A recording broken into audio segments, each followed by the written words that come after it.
فالله يحكم بينهم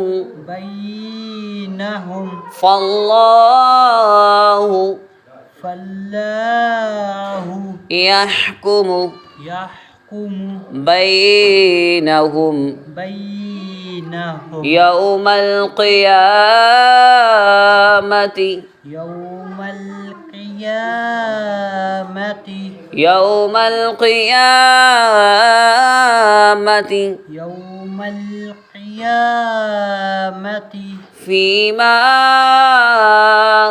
فيما كانوا